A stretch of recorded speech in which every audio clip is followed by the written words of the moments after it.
एक बार फिर से स्वागत है आपका एबीपी न्यूज में। राजनीति की दुनिया की कोई भी खबर अब आपसे छूटेगी नहीं, क्योंकि शुरू हो चुका है ऐलान जंग। इस बुलेटिन में सियासत की हर खबर आप तक हम पहुंचाते हैं।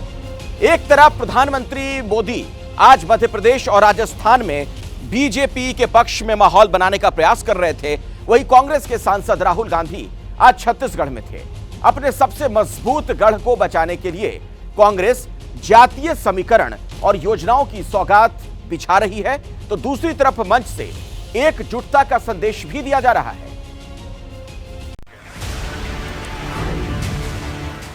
मंच पर बड़ी माला के केंद्र में कांग्रेस के सांसद राहुल गांधी हैं और माला के भीतर और फ्रेम में आने की आजमाइश में जुटे कांग्रेस के स्थानीय नेता। की पावन धरा, बिलासपुर की पावन धरा पर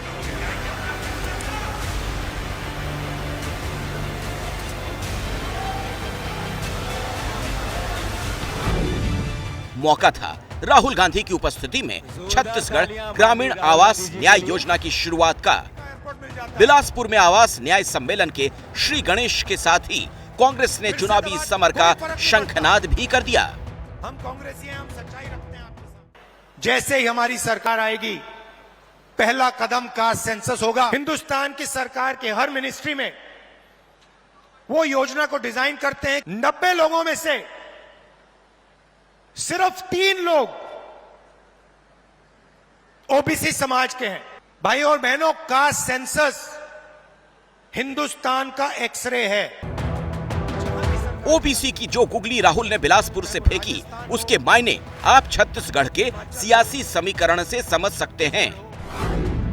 यहाँ 44% आबादी ओबीसी समाज से है, 31% एसटी आबादी है, एससी आबादी 13% है और सवर्ण 9%। बिलासपुर में एक तरफ राहुल के निशाने पर केंद्र सरकार थी, तो दूसरी तरफ कांग्रेस ने अपने कुनबे को मजबूत दिखाने की कोशिश भी की। ये तस्वीरें आवास न्याय सम्मेलन के लॉन्च होने से ठीक पहले की हैं, जब राहुल गांधी बिलासपुर पहुंचे थे। उनके साथ CM Bhupesh Baghel, deputy CM TS Singhdeo दोनों मौजूद रहे, जबकि हाल ही तक दोनों के तल्ख रिश्ते आम थे। आवास न्याय योजना के शुभारंभ से पहले राहुल गांधी भूपेश बघेल और टीएस सिंहदेव के साथ वहां मौजूद स्टॉल पर पहुंचे। छत्तीसगढ़ी रंग में रंगने की कोशिश की। वहां मौजूद एक महिला ने राहुल को हाथ से बनी जैकेट भेंट की। राहुल ने भी मौके पर ही हैंडमेड जैकेट पहन ली।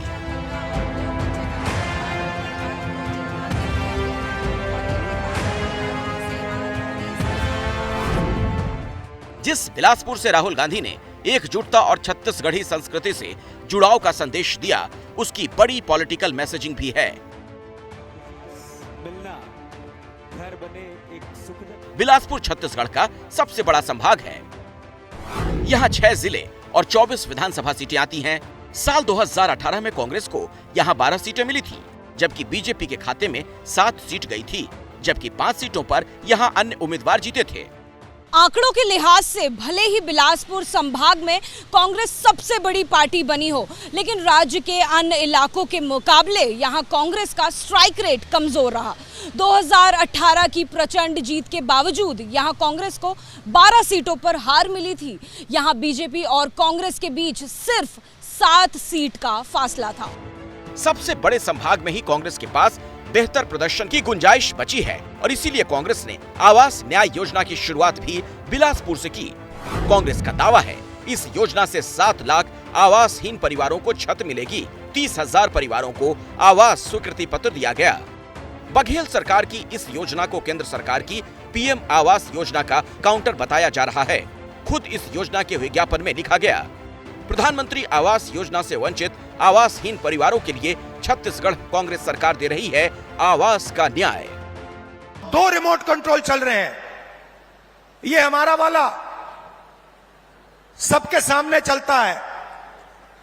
हम इसको दबाते हैं, किसानों के खाते में पैसा जाता है। बीजेपी दबाती है, पब्लिक सेक्टर प्राइवेटाइज हो जाता है। आपका जल, जमीन, जंगल, उनका छुपे छुपे बटन दबता है, अदानी जी के हवाले हो जाता है। कांग्रेस बीजेपी के बरक्स अपनी योजनाओं की लकीर खींचने की कोशिश में है ताकि चुनाव में सीधा फायदा मिल सके। वहीं बीजेपी बघेल सरकार को वादा खिलाफी के आरोप में कटघरे में खड़ा कर रही है। यहाँ परिवर्तन होना है, किसानों के साथ वादा खिलाफी की है, यहाँ महिलाएं सुरक्षित नहीं है, यहाँ जो विकास हो रहा है वह मोदी सरकार के पैसों से हो रहा है। श्रीमान भूपेश जी लगातार किसानों को ठग रहे हैं। मैं इस बार भारतीय जनता पार्टी की सरकार भारी बहुमत से बनेगी।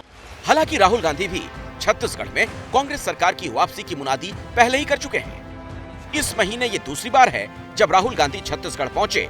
वहीं 21 सितंबर को कांग्रेस महासचिव प्रियंका गांधी भी छत्तीसगढ़ के भिलाई पहुंची थी, जहां उन्होंने महिला समृद्ध कार्यक्रम में स्थानीय महिलाओं के साथ डांस भी किया। छत्तीसगढ़ की संस्कृति है नान नान बहिनी मंजे।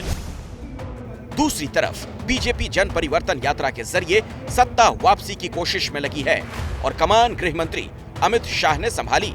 यानी मुकाबला भले ही छत्तीसगढ़ में हो रहा हो, लेकिन तीर दिल्ली से भी चलाए जा रहे हैं। भारत माता की। जैसे ही घड़ी का काटा दोपहर 2:30 पे आए, बबीता जी का दिल सास बहू साजिश के लिए मचल जाए। और ये है इनकी बहू, पूरे दिन ऑफिस की टेंशन हो जाए गॉन जब ये करें अपना फेवरेट शो फ्री टाइम पे ऑन। इनकी तरह आप भी देखिए अपना फेवरेट शो अपने टाइम पर और डाउनलोड कीजिए एबीपी लाइव ऐप अपने स्मार्ट टीवी पर।